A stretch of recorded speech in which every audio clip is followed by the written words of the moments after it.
এই রেস্টুরেন্টে খাবার দেওয়ার সময় যদি আধা ঘন্টার জায়গায় 1 ঘন্টা দেরি হয় তাও কিছু মনে হবে না। কারণ কি জানেন, এই যে দেখতে পাচ্ছেন প্রত্যেকটা সিটের পরে কিন্তু লুডো দেওয়া আছে। আধা ঘন্টার জায়গায় 1 ঘন্টা গেলেও সমস্যা নাই। আর গাইস, এখানে আরো একটি ইন্টারেস্টিং বিষয় হচ্ছে আপনার কিন্তু এখানে নিজের খাবার নিজেই নেওয়া লাগবে। মানে এখানে ওয়েটার কোনো থাকবে না, এখানে নিজের ওটা আর নিজেই হতে হবে।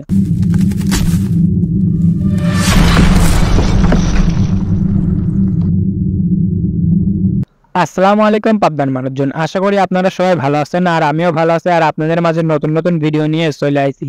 আর আজকের ভিডিওর ইন্ট্রো দেখেই কিন্তু আপনারা অনেকেই বুঝতে পারছেন যে আমরা কোথায় যাচ্ছি। হ্যাঁ, আমরা আজকে যাচ্ছি হলো পাবনার মধ্যে বিখ্যাত একটি রেস্টুরেন্ট, সেটা হচ্ছে বাইকাস ধাবা। আর এইটা কোন জায়গায় আপনারা যদি জানতে চান অবশ্যই ফুল ভিডিওটা দেখবেন। আর এটা ইতিমধ্যেই আমরা চলে আসলাম সিংহেবাজার পার দিয়ে। সিংহেবাজার পার দিয়ে একটু ডাইনে যেতে হয়, অল্প একটু গেলেই আমরা পৌঁছে গেলাম। এই যে দেখতে পাচ্ছেন বাইকাস ধাবার সামনে। তো গাইস, ইতিমধ্যেই কিন্তু আমরা এই যে বাইকার ধাবায় চলে আসছি। আর আমি কিন্তু একা আসি নাই, আমার সাথে কিন্তু আরো দুইজন আছে। আর সেটা হচ্ছে আমার কাকা আর আমার চাচতো ভাই। আমরা তিনজন কিন্তু চলে আসি বাইকার ধাবায় খাওয়ার জন্য। আর এইখানে পুরোপুরি খাওয়া দাওয়া করবো আর সম্পূর্ণ ডিটেলস আপনাদেরকে জানাবো। তো চলুন আমরা সামনের দিকে এগিয়ে যাই। তো গাইস, এই হচ্ছে দেখতে পাচ্ছেন পাবনার সেই বিখ্যাত বাইকাস ধাবা। তো আমি এখন সামনের দিকে এগিয়ে যাবো আর আপনাদেরকে সম্পূর্ণ ভিডিও ভালোভাবে দেখাবো। আর পাবনার রেস্টুরেন্টের মধ্যে মানে শহরের মধ্যে রেস্টুরেন্টের মধ্যে সবচেয়ে কিন্তু আমার এটা কিন্তু অনেক ভালো লাগছে, মানে শহর থেকে একটু বাইরে।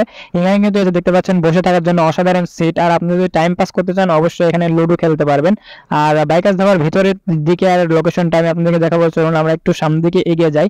ওনাদের লোকেশনের মধ্যে আমার সবচেয়ে একটু ইন্টারেস্টিং বিষয় লাগছে হলো ওনাদের প্রত্যেকটা দেওয়ালে কিন্তু সুন্দর সুন্দর পেইন্টিং দেওয়া আছে। দেখতে পাচ্ছেন ভালো ভালো পুরাতন কিছু ছবি, যেগুলো বাইকারদের জন্য অনেক অনেক ভালো ভালো ছবি দেওয়া আছে। এই যে দেখতে পাচ্ছেন অনেক পুরাতন ছবি।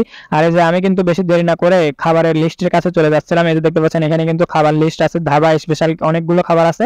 আমি বেশি দেরি না করে খাবারটা অর্ডার দিয়ে দিচ্ছিলাম। আর আমরা এখানে দেখতেছিলাম যে চিকেন চাপটা অনেক কম দাম ছিল। তো আমরা ভাবলাম চিকেন চাপের সাথে আরো কিছু আইটেম নেওয়া যাক। তো চলুন আমরা সেটাই করি।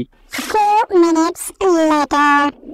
তো গাইস, এই যে অর্ডার দেওয়ার 15 থেকে 20 মিনিট পরে আমাদের খাবারটা রেডি হয়ে গেছিল। আর আমাদেরকে জানাই দিল, ভাই আপনাদের খাবারটা হয়ে গেছে, আপনারা এখান থেকে নিয়ে যান। তো এখানে কিন্তু আমাদের নিজেদেরই কিন্তু খাবারটা নিতে হয়, কারণ এখানে কোনো ওয়েটারের কোনো সিস্টেম নেই। তো এই যে দেখতে পাচ্ছেন আমাদের এই সিটটা আমরা নিয়েছিলাম।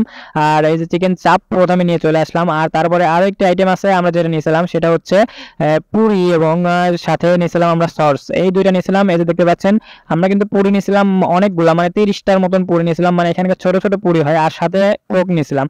তো আমরা এইটাই নিয়েই আজকে ভিডিওটা শুরু করব। আর আপনারা যদি ভিডিওটা ভালো লাগে অবশ্যই চ্যানেলটি সাবস্ক্রাইব করবেন আর পাশে থাকা বেল আইকনটি তো দাবাবেনই। তো চলুন আমরা এখন বেশি কথা না বেরিয়ে খাবারের দিকে এগিয়ে যাই। এই যে দেখতে পাচ্ছেন এখানে কিন্তু 3 রকমের আইটেম কিন্তু আমরা নিচ্ছি, আমার সাথে কাকাও আছে। তো চলুন আমরা খাবারটা শুরু করি। তো এসে দেখতে পাচ্ছেন আমি কিন্তু এখন খাবার শুরু করে দিছি। আর ওনাদের চিকেন চাপের সাইজটা কিন্তু অনেক বড় ছিল। আর চিকেন চাপের সাথে কিন্তু ওনারা যে সসটা দেয়, মানে সাদা একটা সস, ওই সসটা কিন্তু আমার কাছে অনেক ভালো লাগে। আপনারা যদি চান অবশ্যই এই সসটা কিন্তু বাড়াই নিতে পারেন, কারণ এই সসের কোনো দাম নেয় না ওনারা। তো আমরা সেই সাথে খাবারটা শেষ করে দিচ্ছিলাম। আর ভিডিওটা যদি ভালো লাগে অবশ্যই চ্যানেলটি সাবস্ক্রাইব করে দিবেন। আর ওনাদের এখানে যদি আপনারা আসতে চান তাহলে অবশ্যই সিংহেবাজার থেকে একটু আগায় আসলে, মানে 1 মিনিট আগে আসলে পরেই কিন্তু ওনাদের রেস্টুরেন্টটা।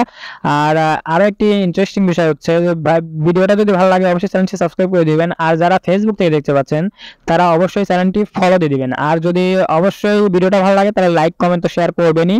আর নতুন নতুন ভিডিওর জন্য অবশ্যই আমার কি বলবো, অবশ্যই আমার ইউটিউব চ্যানেলটা সাবস্ক্রাইব করে রাখবেন, কারণ আমি ইউটিউব চ্যানেলে রেগুলার কিন্তু ভিডিও আপলোড দিয়ে থাকি।